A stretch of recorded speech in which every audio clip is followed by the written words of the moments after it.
आप सुन रहे हैं मुंशी प्रेमचंद की लिखी कहानी ठाकुर का कुआं। जोखू ने लोटा मुंह से लगाया तो पानी से सख्त बदबू आई। गंगी से बोला, ये कैसा पानी है? मारे पास के पिया नहीं जाता। गला सूखा जा रहा है और तू सड़ा हुआ पानी पिलाई देती है। गंगी प्रतिदिन शाम को पानी भर लिया करती थी। कुआं दूर था, बार बार जाना मुश्किल था। कल वह पानी लाई तो उसमें बिल्कुल भी बू ना थी।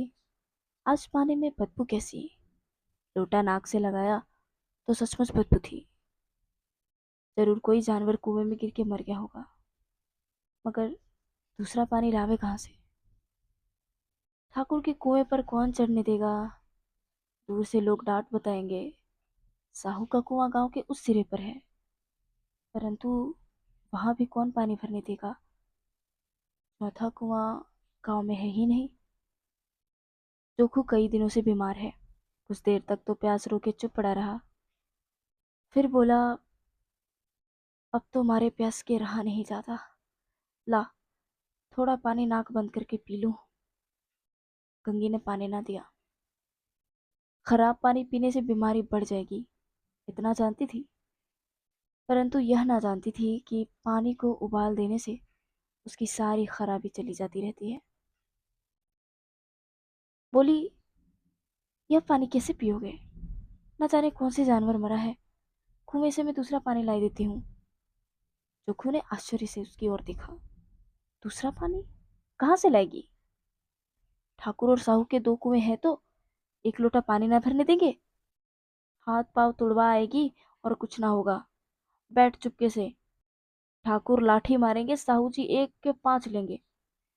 गरीबों का दर्द कौन समझता है? हम तो मर भी जाते हैं तो कोई द्वार पर झांकने नहीं आता। कंधा देने तो बहुत बड़ी बात है।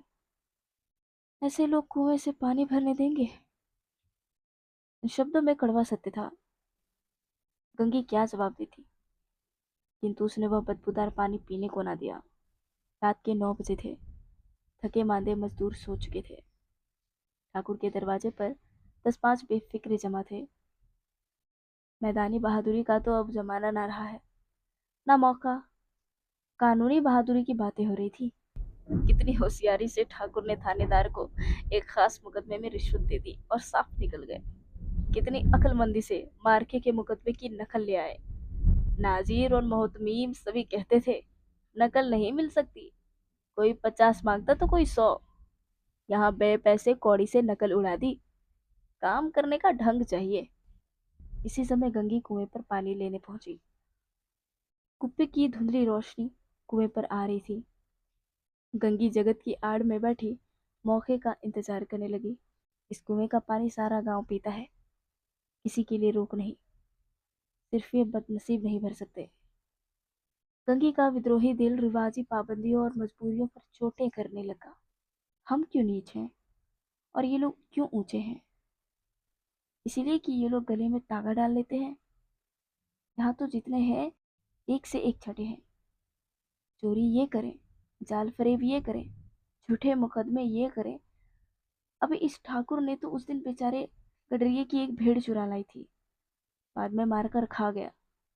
इन्हीं पंडित जी के घर में तो 12 मास जुआ होता है। यही साहू जी तो घी में तेल मिलाकर बेचते हैं। काम करा लेते हैं, मजूरी देते नानी मरती है। किस बात में हमसे ऊंचे हैं? हाँ, मुंह से हमसे ऊंचे हैं। हम गली गली चिल्लाते नहीं कि हम ऊंचे हैं, हम ऊंचे हैं। कभी गांव में आ जाती हूँ तो रस भरी आंखों से देखने लगते हैं, जैसे सबकी छाती पर सांप लौटने लगता है। परंतु घमंड यह है कि हम ऊंचे हैं। कुएं पर किसी के आने की आहट हुई। गंगी की छाती धक धक करने लगी। कहीं देख लें तो गजब हो जाए। एक लात भी तो नीचे ना पड़ी। उसने घड़ा और रस्सी उठा ली और झुककर चलती हुई एक वृक्ष के अंधेरे के साए पर जाके खड़ी हो गई। कब इन लोगों को दया आती है किसी पर? बेचारे बेचारे महंगू को इतना मारा कि महीनों लहू थूकता रहा, इसीलिए कि उसने बेगार ना दी थी। उस पर ये लोग ऊंचे बनते हैं। कुएं पर दो स्त्रियां पानी भरने आई थी। इनमें बातें हो रही थी। खाना खाने चले और हुक्म हुआ कि ताजा पानी भर लाओ। घड़े के लिए पैसे नहीं है। हम लोगों को आराम से बैठे देखकर जैसे मर्दों को जलन होने लगती है। हाँ, यह तो नहीं हुआ कि कलसिया उठाकर भर लाते, बस हुक्म चला दिया कि ताजा पानी लाओ, जैसे हम लौंडिया हो। लौंडिया नहीं तो और क्या हो तुम? रोटी कपड़ा नहीं पाती, 10-5 रुपए छीन झपट कर नहीं ले लेती हो? और लौंडिया कैसी होती है? मत लजाओ दीदी, छिन भर आराम करने को जी तरस जाता है। इतना काम किसी दूसरे के घर पे कर देती तो इससे कहीं आराम से रहती। उस पर वह एहसान तो मानता।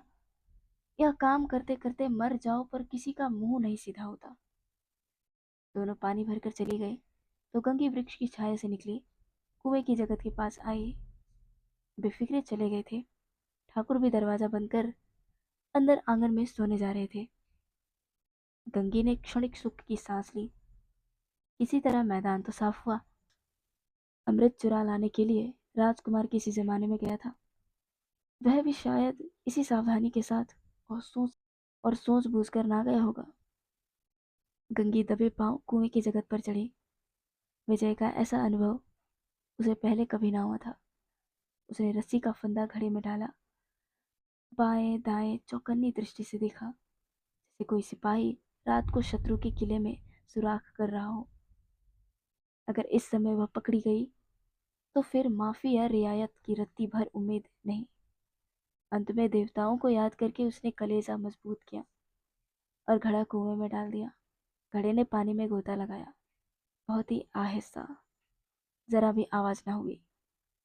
गंगी ने 2-4 हाथ जल्दी जल्दी मारे, घड़ा कुएं के मुंह तक आ गया। कोई बड़ा सहजोर पहलवान इतनी तेजी से उसे ना खींच सकता था। गंगी झुकी कि घड़े को पकड़कर जगत पर रखे कि एकाएक ठाकुर साहब का दरवाजा खुल गया। शेर का मुंह इससे अधिक भयानक ना होगा। गंगी के हाथ से रस्सी छूट गई। रस्सी के साथ घड़ा धड़ाम से पानी में गिर गया और कई क्षण तक पानी में हलकोरों की आवाज सुनाई देती रही। कौन है? कौन है? पुकारते हुए ठाकुर कुएं की तरफ आ रहे थे और गंगी जगत से कूद कर भागी जा रही थी। घर पहुंचकर देखा कि जोखू लोटा मुंह में लगाए वही मैला गंदा पानी पी रहा है। आप सुन रहे थे मुंशी प्रेमचंद की लिखी कहानी ठाकुर का कुआं। अगर कहानी पसंद आई हो तो हमारे चैनल को सब्सक्राइब जरूर कर लें और वीडियो को भी लाइक कर दें।